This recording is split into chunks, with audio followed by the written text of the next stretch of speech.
నుంచి ఈ యొక్క దిన భాగాన్ని మనం చూస్తూ వచ్చినట్లయితే దేవుని వాక్యంలో ఇశ్రాయేలు ద్రాక్ష పండ్లు అడలను కోరి ఇతర దేవతలను పూజించినను యెహోవాని ప్రేమించినట్లు దాని ప్రియునికి ఇష్టరాలైనటువంటి విచారణకు దాని వద్దకు నువ్వు పోయి దాన్ని ప్రేమించుము. చూడండి, ద్రాక్ష పండ్లు అడలను కోరి ఇతర దేవతలను పూజించినను యెహోవాని ప్రేమించినట్లు. అనేక మంది ఈ యొక్క దినాల్లో ప్రభు యొక్క మహాకృపను బట్టి ప్రభు యొక్క ప్రేమను అనుభవిస్తున్నారు. ఎందుకంటే యెహోవాని ప్రేమించినట్లు దేవుడు వారిని ప్రేమిస్తున్నాడు. ఎందుకు దేవుడు వారిని ప్రేమిస్తున్నాడు? దేన్ని చూసి ప్రేమిస్తున్నాడు? ద్రాక్ష పండ్లను అడలను కోరిన వారిని మనం. ఈ ద్రాక్ష పండ్లను అడలను కోరి ఇతర దేవతలను పూజిస్తున్నటువంటి వారం. అటువంటి ఇతర దేవతలను పూజించేటువంటి అనుభవంలో ద్రాక్ష పండ్లు అడలను కలిగినటువంటి స్థితిలో ఉన్నటువంటి మనలను దేవుడు ఏం చేస్తున్నాడు? ప్రేమిస్తున్నాడు. దాని ప్రియునికి ఇష్టురాలై వ్యభిచారిణియగు దాని వద్దకు నువ్వు పోయి దాన్ని ప్రేమించుము. చూడండి, వ్యభిచారిణిగా ఉన్న మనల్ని ప్రేమిస్తున్నాడు ప్రభు. కనుక ఇక్కడ ద్రాక్ష పండ్లు అడలు లోకానుసారమైన దేవతలను అనుసరిస్తూ వ్యభిచారం చేస్తూ మన ఇష్టానుసారంగా జీవిస్తున్న మనల్ని ఎవరు ప్రేమిస్తారు? లోకపు పాపంలో ఇష్టానుసారంగా జీవిస్తున్న మనుషుల్ని ఎవరైనా ప్రేమించగలరా? దేవుడు ఒక పాపిని అసహించుకోకుండా దేవుడు ప్రేమిస్తూ వచ్చాడు. ఆ ప్రేమను కనబరుస్తూ వచ్చాడు. ఆ ప్రేమ ఎట్టిదంటే మానవ తలంపులతో పుట్టుకొచ్చిన ప్రేమ కాదు. మనిషి రీతిగా ఇచ్చల వలన, ఆశల వలన, అలాగే ప్రతికూల అనుకూల పరిస్థితుల వలన, లేకపోతే మనుషుడు నడుస్తున్న తీరును బట్టి పుట్టుకొచ్చిన ప్రేమ కాదు అది. ఆ ప్రేమ ఎలాంటిదంటే మనము ఏ స్థితిలో ఉన్నామో ఆ స్థితిని గుర్తెరిగి ప్రేమించే ప్రేమ. ఈరోజు మన స్థితిని గుర్తెరగటం దేవుడిచ్చిన గొప్ప ఆత్మ సంబంధమైన దేవుడిచ్చిన ఈవులన్నిటిలో కల్లా శ్రేష్టమైన ఈవంటే ఒక పాపినిగా నిన్ను ప్రేమించటం. ఎందుకంటే శ్రేష్టమైన ఈవి భూమి మీద మరొకటి ఉండదు అనుకుంటున్నాను. ఎందుకంటే మానవుడికి దేవుడు చాలా ఇచ్చున్నాడు, కానీ ఇచ్చినటువంటి అన్నిటిలో కల్లా శ్రేష్టమైనది ఈవి ఏదైనా ఉందంటే, ఆ వరం ఏదన్నా ఉందంటే ఆ రక్షణ అనే వరం. ఆ వరాన్ని ప్రభు మనకి ఇస్తూ వచ్చాడు. ఆ భాగ్యాన్ని ప్రభు మనకు కల్పించాడు. అది ఎలా కల్పించాడంటే, ఒక పాపిగా ప్రేమించి ఆత్మీయంగా మన స్థితిని చూసి మనల్ని ప్రేమించాడు. మనం ఏ లోపయుక్తంగా ఉన్నామో, మనం ఏ బలహీనలుగా ఉన్నామో, మనం ఏ పరిస్థితుల్లో ఉన్నామో తెలిసి మరీ ప్రేమిస్తూ వచ్చాడు. ఇది నిజముగా దేవుడిచ్చిన ఈవులన్నిటిలో కల్లా శ్రేష్టమైన ఈవి భూమి మీద. ఇలాంటి ఈవులు ఒక పరలోకపు తండ్రి అనే దేవుడు మాత్రమే ఇవ్వగలడు. ఇంకెవరు ఇవ్వలేరండి భూమి మీద. నిజంగా మనల్ని ఒక మనిషి మనల్ని ప్రేమిస్తున్నాడంటే మనలో ఏదో ఒక మంచితనం చూసి ఉండొచ్చు, ఏదో ఒక మంచి గుడ్ క్వాలిటీ, ఒక శ్రేష్టతను చూసి ఉండొచ్చు. కానీ మనలో ఏమీ చూడకుండా మనలో ఉన్న చెడ్డ అనుభవాలన్నీ తెలిసి మరి మనల్ని ప్రేమిస్తూ వచ్చాడు. చూసారా? ఇది నిజంగా దేవుడికి మానవుని పట్ల ఉన్నటువంటి ప్రేమ ఎట్టిదై ఉన్నదో మనకు తెలియపరుస్తుంది. గమనించినట్లయితే అందుకే లేఖనాలు చూస్తుంటున్నప్పుడు నేను 15 తులముల వెండియు ఏదోము ఎవలను తీసుకొని దాన్ని నేను ఆమెతో ఇట్లాంటిని చాలా దినములు నా పక్షమున నిలిచి ఉండి ఏ పురుషుని కోడకి వ్యభిచారం చేయకయు నీ ఉండవలను, నీ ఎడల నేను అలాగును ఉందును. చూడండి, ఒప్పందం చూస్తున్నారా? నా పక్షాన నిలిచి ఉండి ఏ పురుషుని కోడకయో వ్యభిచారము చేయకయును ఉండవలను. మేం చేయకూడదు, ఏ పురుషుని కోడకూడదు, వ్యభిచారము చేయకూడదు. నీవు అలాగుంటే నేను కూడా అలాగా ఉంటా. భార్య భర్తల మధ్య తీర్మానం ఎట్లుండాలా?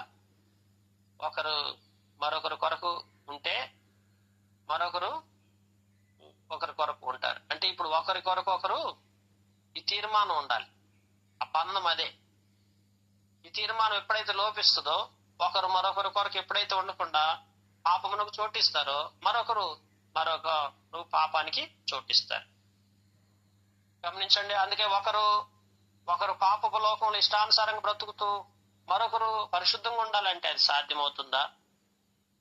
అలాగే మనము అపవిత్రతతో కూడిన జీవితాన్ని కలిగి ఉండి దేవుడు మనల్ని ప్రేమిస్తూ మనల్ని ఎంతగానో హత్తుకొని సంఘముగా, ఒక భార్యగా, ఒక వధువుగా మనం సిద్ధపరిచి మనతో చెప్తున్న మాట ఏంటంటే, దేవుడు అయ్యా అమ్మ, నువ్వు వ్యభిచారము చేయకుండా, ఇతర పురుషులను నువ్వు కూడకుండా, నువ్వు ఎప్పుడైతే పాపానికి చోటు ఇవ్వకుండా నువ్వు ఉంటావో, నేను కూడా నీతో అలానే ఉంటాను. దేవుడు ఒప్పందం చూస్తున్నారా?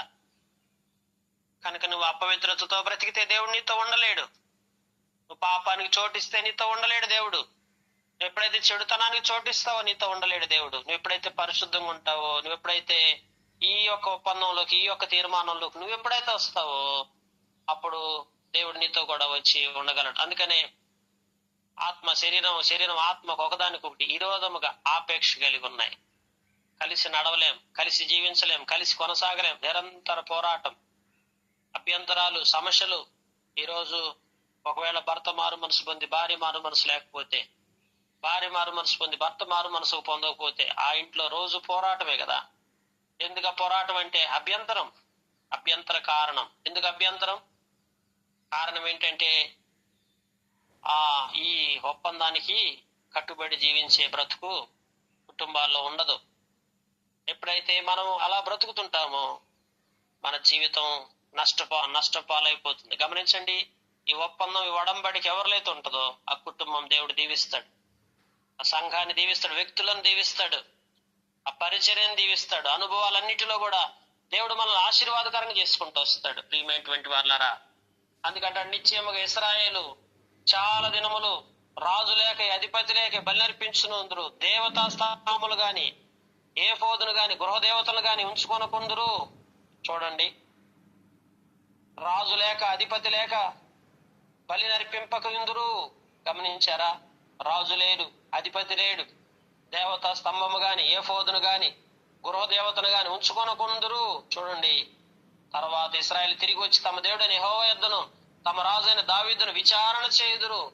చాలా దినాలు వారికి అధిపతి లేడు, ఒకరికి రాజు లేడు, బలి నర్పించే పరిస్థితి లేదు, ఏవీ లేవు. అన్ని కూడా విడిచిపెట్టేసి ఇప్పుడు మళ్ళా చాలా దినాల తర్వాత తిరిగి మళ్ళా దేవుని యొద్దకి వచ్చుతున్నారు.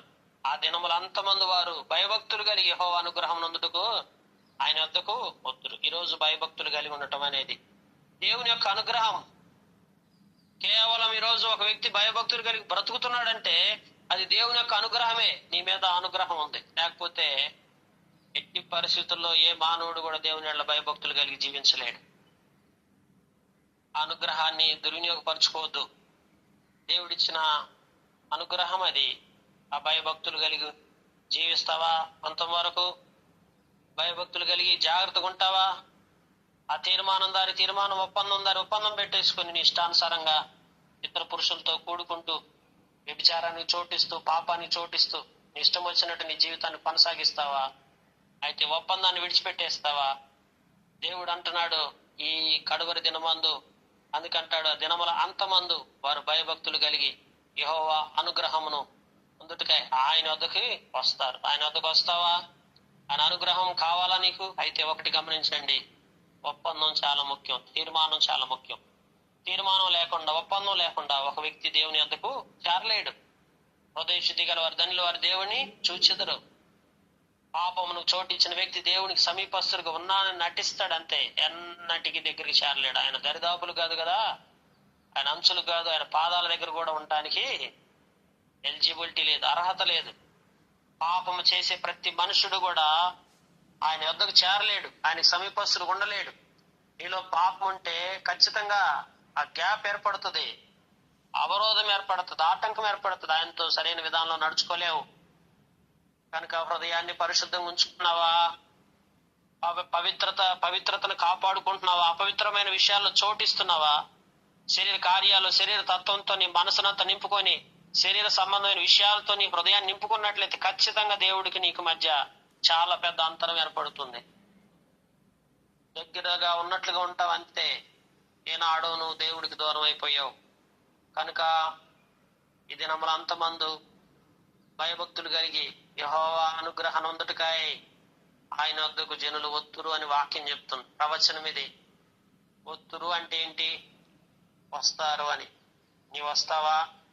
ప్రవచనాన్ని నెరవేర్చడానికి దేవుడు తన చాచిన చేతులతో ఎంతో కాలం నుంచి ఎదురు చూస్తా ఉన్నాడు. నీలో ఆ భయభక్తులు చూడాలని, నువ్వు ఆ అనుగ్రహాన్ని అనుభవించాలని, నువ్వు ఆత్మీయతలో ఉండాలని దేవుడు చూస్తున్నాడు. అందుకనే ఆ రాజైన దావీదును వద్దకు వారు విచారణ చేయడానికి, యెహోవా యొద్దను తమ రాజైన దావీదును వద్దను విచారణ చేయడానికి వారు ఆ జనాల్లో రాజును వద్దకు వచ్చి ఉన్నారు. ఏం విచారణ చేయడానికి? మా జీవితాలు ఎట్లుంటున్నాయి, మేము ఎట్లా బ్రతుకుతున్నాం, మా పరిస్థితులు ఏమై ఉన్నాయి, మా జీవితంలో ఏ బలహీనతలో మేము బ్రతుకుతున్నాం, ఎక్కడ తప్పిపోయాం, ఏం సరిదిద్దుకోవాలనే విషయంలో వారు స్పష్టత కలిగి దేవుని పాదాల చెంత అడుగుతున్నారు. ప్రియమైనటువంటి వారులారా, విచారించకుండా మనసాక్షి శుద్ధి చేయబడదు.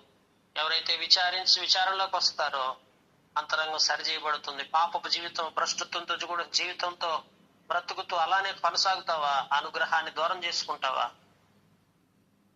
దేవుడిచ్చిన అనుగ్రహాన్ని పోగొట్టుకోవద్దు.